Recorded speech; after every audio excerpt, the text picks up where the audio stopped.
Greetings, child development students. Today we're going to be covering Chapter 13, Arranging the Learning Environment. And no, I don't have a neck injury. I'm just wearing a really big turtleneck. All right, so Arranging the Learning Environment. Here I have a photograph from our Child Development Center here at West LA College. So this is an example of the learning environment here on our campus in our CDC. So our objectives for this chapter. Remember, pause before you dive into the chapter. Read each objective first. Activate your prior knowledge by thinking about what you already know about these topics and concepts.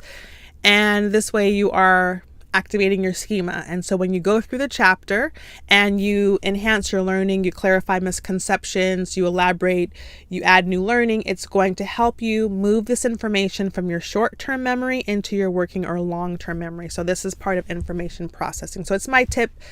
I repeated every chapter just to make sure that you're practicing. I know that it's very tempting to just dive in and just start reading or skimming and skipping through the chapter. But if you want to retain this information, especially if you are planning to be an educator, this is very important information. And so this is a great tip to help retain the information. So after reading this chapter, you should be able to highlight the importance of arranging the environment in an inclusive classroom, define preventative discipline, describe the procedure, and explain its value in guiding young children with and without challenging behaviors. Explain how types of learning are impacted by the physical arrangement of the classroom. Understand the key elements in planning early learning environments, which include safety, visibility, matching children and equipment, ease of movement, promoting independence, teachers' availability, offering choices, novelty versus familiarity, and structured flexibility. Discuss the major issues in planning a program schedule for children in an inclusive setting. Also, describe smooth transitions and the learnings available to children during transitions. All right, let's go ahead and get started. The inclusive environment. This is when we arrange environments so that all children can be successful. So all children, that's the goal. Loud and distracting noises can be difficult for children and for anyone really. Ensure safety with floors and areas of movement. Minimize clutter and confusion. Provide a consistent and structured routine with clear expectations. Preventative discipline. According to the text, we must ensure environment and schedule sets up children for success, have clear and well-communicated expectations, and support positive behaviors. Arrangements for learning. Set up the environment for learning to take place. Arrangements, materials, and activities should be sensitive to developmental sequences. All right, and types of learning. We have self-help or independent skills.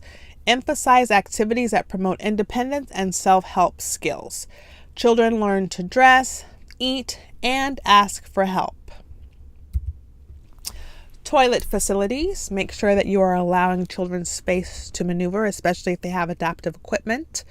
A handrail should be present to allow independence in sitting and standing. You can see as an example here. A footstool for feet to resist fear of falling in. So another example here in the photo. Cubby areas. This is a place for each child to place their personal belongings. It should be kept close to the exit and toilet areas, and it allows for independence of saving materials or getting items for nap time. So because each child has their own individual cubby with their name on it and their belongings, it gives them a sense of ownership, and so that's going to help foster that independence. Sleeping area. So put in a quiet area away from distractions, close blinds, play soft music. Cot should be stored where children can help with setup and cleanup. So again, involving children in that process to help foster that independence if they are able to, of course. Teacher structured activities. Have a space where a teacher can work with a small group, large group, or one-on-one. Lessons are taught related to skills the children need to work on. After the lesson, the goal is for the children to continue to practice on their own.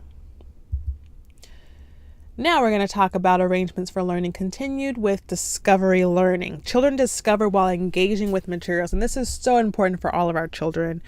They should have an opportunity to have hands-on experiences, to get dirty, to be able to feel different textures, to be able to build things, to be able to experiment. All of that is important for their development. Play is a form of learning through child-initiated activities. So giving the child an opportunity to lead the way and let you know what they're interested in working with and playing with. Safety is important, so keeping order and having organization in your spaces is key. Arrange equipment so that everything has its place. Order the environment and reset it so that each child has the opportunity to play with it new. Planning early learning environments continued. Make sure you have safe outdoor environments. There should be supervision. The equipment should be age appropriate. There should be safe fall zones, so areas that are cushioned to eliminate injury when a fall does occur. And then there should be regular equipment and surface maintenance. Visibility. Children will hide to try new things and for the pleasure of it. So making sure that you are creating a space that has few hiding spaces where the child can be out of sight from a supervising adult. Teachers need to see all areas of the room and outdoors at all times.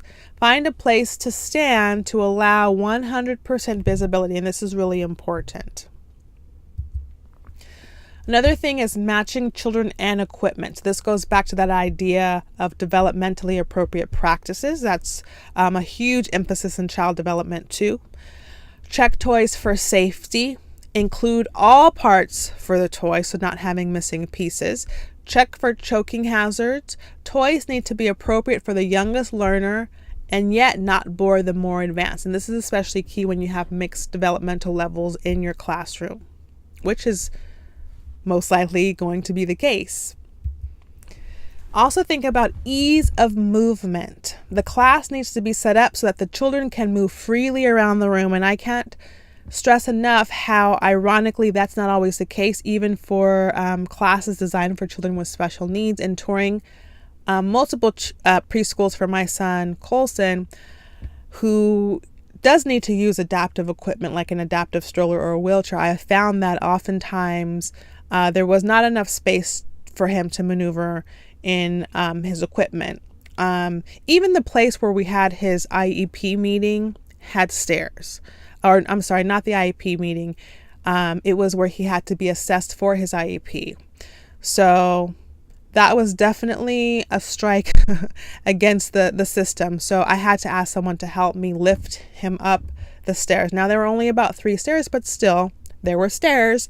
And this is the room where children with special needs are to go within the district to be assessed for their IEP. So where they get their physical therapy assessment, occupational therapy assessment, psychological, all of that.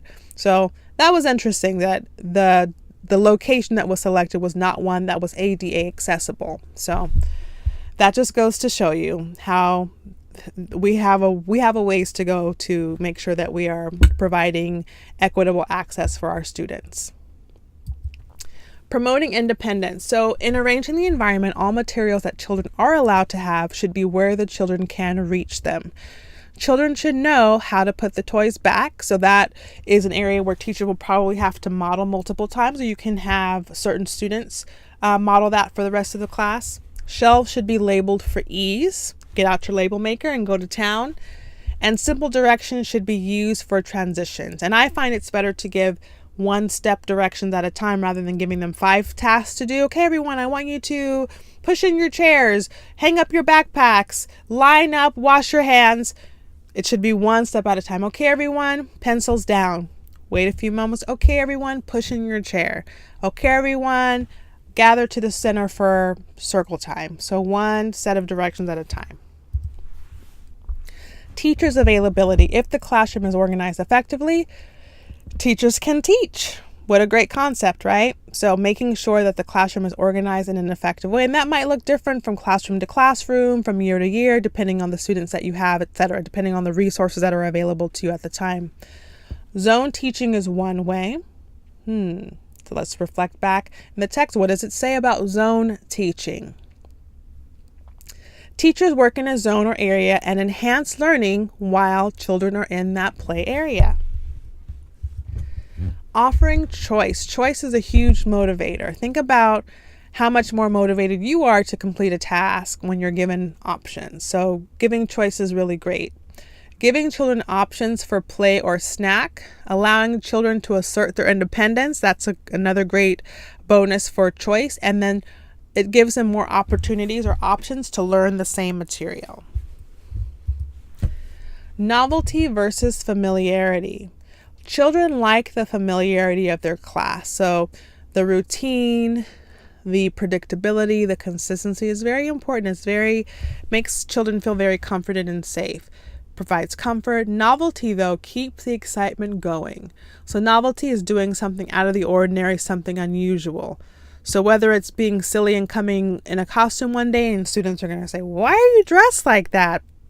And maybe it's because you're introducing a new concept or a new book. So novelty keeps the excitement going. Having a speaker come in, instead of having circle time on the rug inside, you say, guys, we're going to go outside and we're going to have a circle time on the grass under the shady tree. So that keeps things exciting. So novelty would be something that you would do occasionally to help keep that excitement going. It sparks the student's interest. Structured flexibility. Well-structured environments allow flexibility in use and design. The rules are consistent, but the discovery with the materials is flexible and adaptable to meet each child's needs. Scheduling is important as well. There are some principles related to scheduling, and this ties back to what we were discussing a few slides ago regarding consistency and predictability. Accommodating individual differences, lessons relate to each individual's needs. Varying activity levels, very high movement activities with quiet activities to allow children to regain their energy. So it's a time to kind of reboot or rejuvenate. Ensuring orderly sequences, the schedule should flow, not be choppy without connections. Build transitions. So here's an example of a visual schedule, which you'll see in a lot of early education classrooms. Giving advance notice, let children know that one activity is ending and a new one is about to begin. So if you abruptly move from one activity to another, you're going to notice that it's going to be hard for a lot of children to transition. It's important to give them a heads up and let them know that this is going to happen. Okay, 3 more minutes and then we're going to clean up and then we're going to go to lunch. So giving them some time to wind down from that activity and then letting them know what's coming next is very helpful. Also, application of scheduling principles. Every center needs to do what works for them. Staff numbers and children's ages and ability levels need to be considered. Sample daily schedules in your textbook. So take a look at the sample daily schedule and see what you think of it. Learning goals, schedule, and embedded learning opportunities. Goals are what is taught. They come from the IEP or the curriculum for that age group. They are taught throughout the day in a variety of settings using a variety of materials. Teacher schedules. This specifies the location and activities throughout the day. What is the teacher doing? Where is the teacher in the classroom, outside, etc. Teacher structured activities such as planning, preparing, etc. to be scheduled, and planned staff meetings to discuss classroom and children's needs would also be included in that scheduling. Transitions. Planning for transitions will ease the pressure of one activity ending and another starting. Transitions should be planned, and it's a great time to do one-on-one activities or to reinforce a new skill. Procedures. This is a part of transitions. Establishing a routine for all procedures will enable children to be independent. A piece of music can be used as a cue. Determine procedures to be taught, how to teach them, practice, reinforce them, and review. So this is all important to keep that consistency, that predictability, and that routine going with these procedures and transitions. Considerations for infants and toddlers. Use the environment to teach. Everything from the flooring to the lighting. Set up the environment so that the teacher can enjoy the children exploring without constantly worrying about their safety. Aim for continuity of care, where a caregiver stays with a child for years instead of months. Consideration for early elementary years. Children should be encouraged to be independent and responsible for their own behavior and learning. Children are expected to improve their literacy skills. A balance of high physical activity should be combined with quiet activity. That's necessary. And provide for differentiation through a variety of activities and materials. So, we've covered a lot in this chapter. Let's take a look at our objectives and see what new knowledge you've built. So, hopefully after you've read this chapter, you are now able to highlight the importance of arranging the environment in an inclusive classroom, define preventative discipline, describe the procedure, and explain its value in guiding young children both with and without challenging behaviors. Explain how types of learning are impacted by the physical arrangement of the classroom. Understand the key elements in planning early learning environments, which include safety, visibility, matching children and equipment, ease of movement, promoting independence, teachers' availability, offering choice, novelty versus familiarity, and structured flexibility. Sorry about that typo. Discuss the major issues in planning a program schedule for children in an inclusive setting, and describe smooth transitions and the learning available to children during those transitions. So we've learned a lot.